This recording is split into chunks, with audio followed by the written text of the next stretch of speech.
Session 7, Kubernetes Cluster Architecture.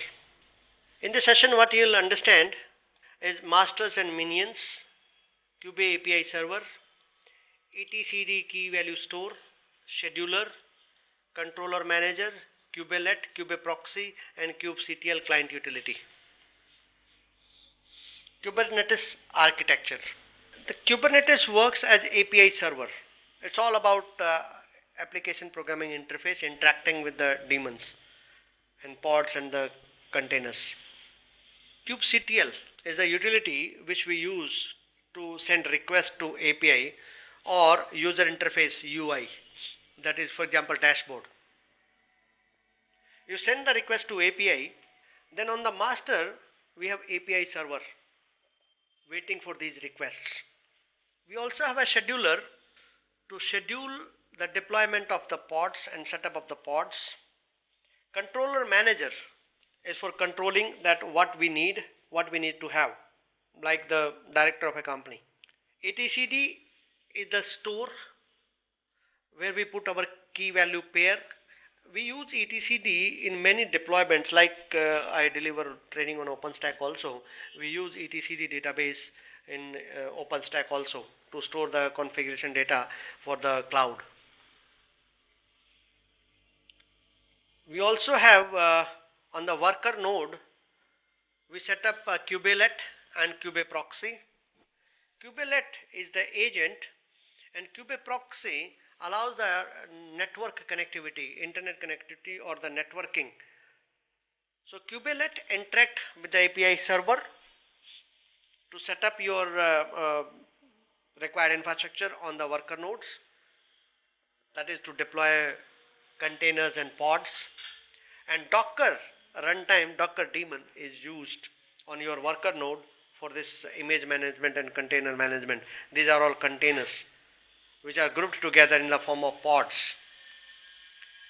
So kubelet will manage these pods or containers through Docker, and kubeproxy allows the connectivity of these containers to the outside world.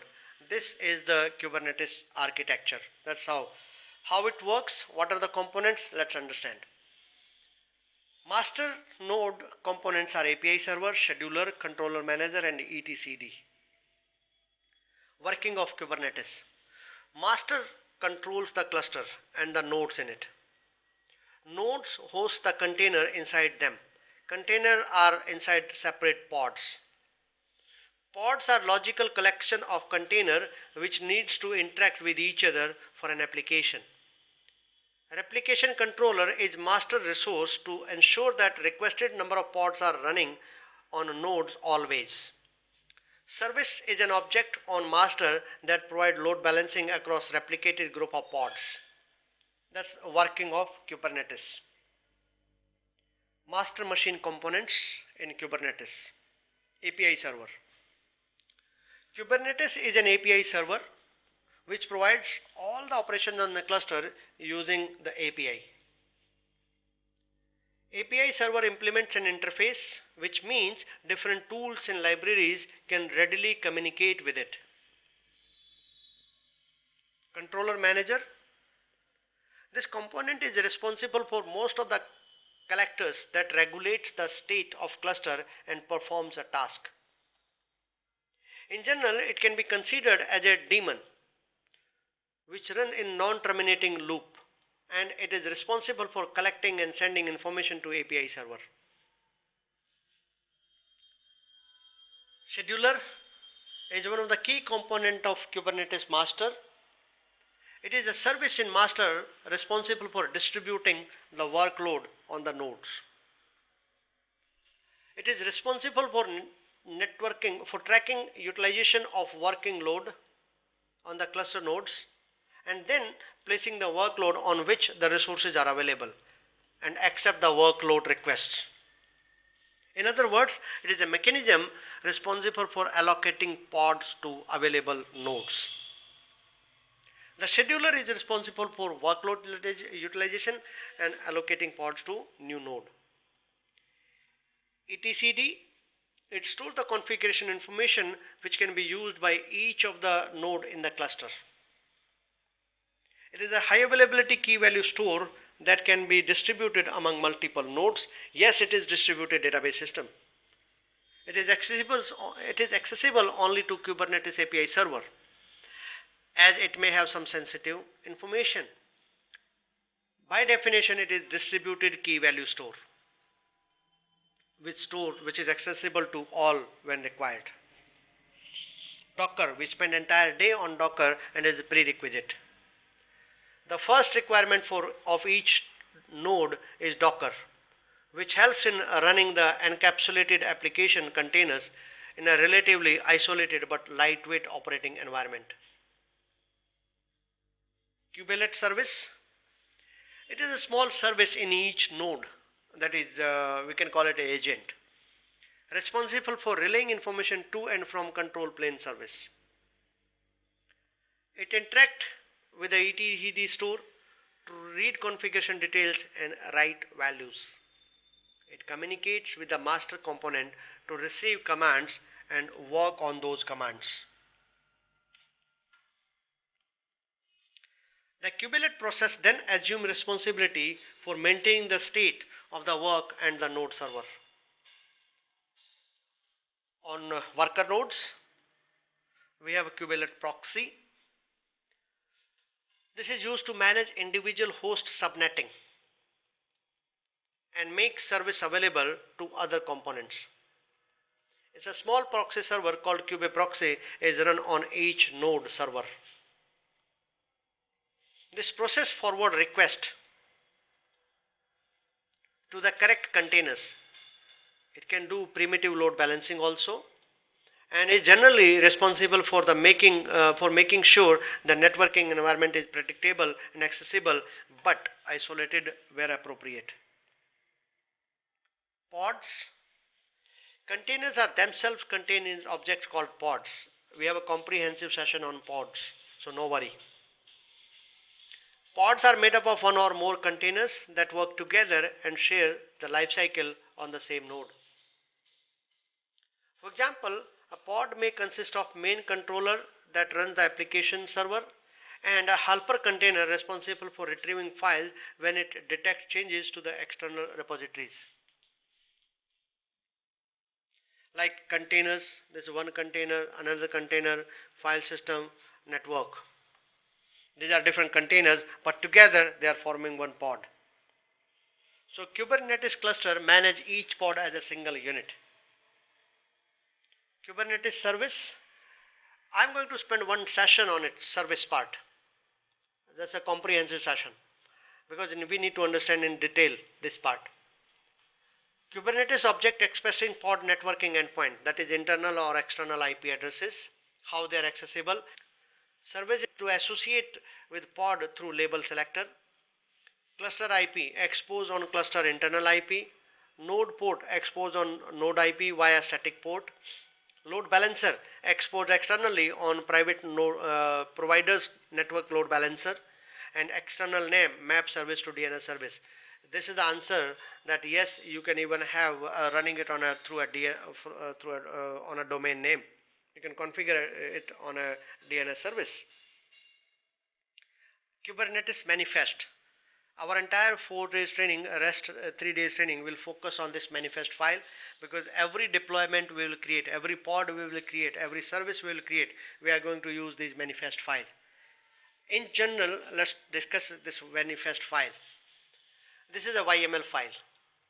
I advise you to spend 15-20 minutes in understanding what is so special about YML format. That 15-minute tutorial will help you. Go through anywhere, on any portal, anywhere. This file to declare desired state of Kubernetes object types. We define Kubernetes types, object types, define type specifications, labels, annotations, and metadata. For example, this file says that this is defining a service type. This is metadata, that yes, and this is specifications, like type is, it is a load balancer, where the ports. So these are the data label selector. This is selector. So this is basically what all these components are. We need to learn, we need to understand, and at appropriate time we'll go through one by one each one of them. Kubernetes dashboard is graphical user interface for interacting with Kubernetes cluster. Like you can do, you can create, update, delete objects, visual representation of the state, and you have to take care of proper security, as it is advised that we should run dashboard only on locally on the machine where you are working. You should not deploy it through a DNS server. More on this, link is given at the bottom. Node scaling depend on the provider, automatic or manual. Like as I said, OCI, AWS, all cloud service providers have the facility and feature to do auto node scaling. Means adding more nodes to the cluster or decreasing or increasing the number of nodes. We can manually scale or we can do auto scaling depending on the provider actually. In OCI, we have a concept, as I said earlier, that is called instance pool, and we can set up rules to increase or decrease the number of nodes in the cluster. Take care of to provide stateless workload. Pod scaling is again manual, automatic. There are various rules which we are going to discuss. Provide more power or less power. It's not more or less, it is more power or less power, processing power for an application. Manually scale by increasing pod replica count. Auto scale using horizontal pod auto scaling, that is HPA. Provide custom metric for scale operations. Rolling deployments. Deployments are high level objects. As I said, we have a session on deployment also, that developers work with directly to manage the life cycle of pods. They describe the desired state of an application. When deployments get modified, you don't have to do anything manually. When it is modified, Kubernetes will automatically adjust all replica sets.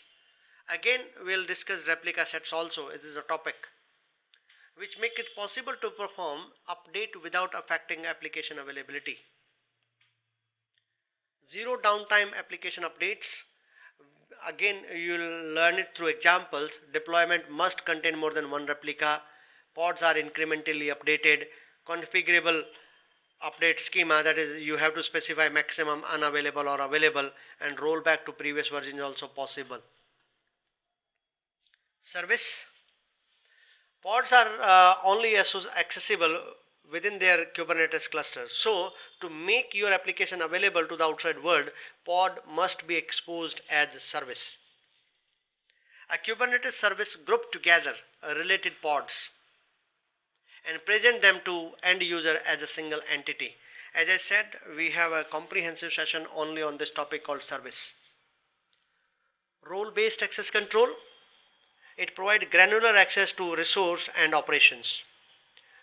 RBAC must be enabled on the cluster, and we can create role or cluster role, that is the rules that represent a set of permissions, and role binding and cluster role binding that apply role to identity.